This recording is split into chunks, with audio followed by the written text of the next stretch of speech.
myself a birthday party every year back in Oklahoma. And here too.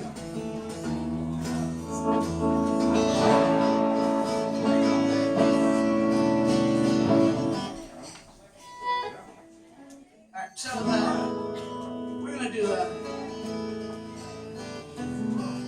song that I wrote when I was pretty young. A lot of these songs are from my youth. Some of the stuff I've written lately is a little technical, so I'll do that for you in open mics. Oh my gosh, look, the lovely Mindy has joined me. Let's give her a hand. We're going to do my song, Sound of Your Strings, for you.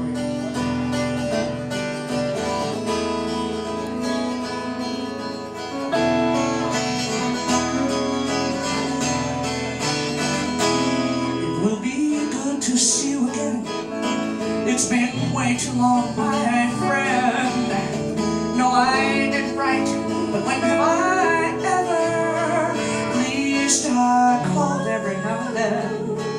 I know it was 2 a.m., but what does that matter anyway?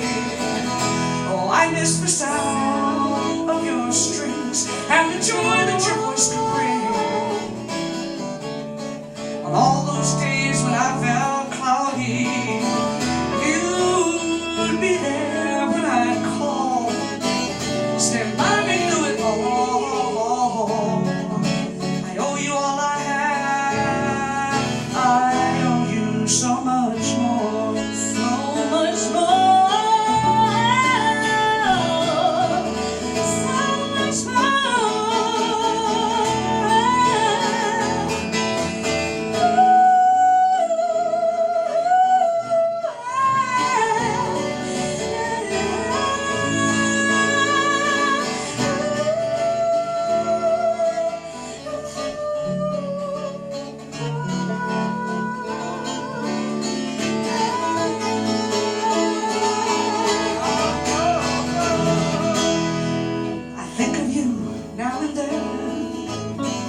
That special way, you smile and I'd feel good all over. I could not imagine goodbye to you. What a hard thing that would be to do. Now you're gone, and I long for the sound of your strings and the joy that your voice can bring. All those days when I felt cloudy, oh, you'd be there when I'd call. Stand by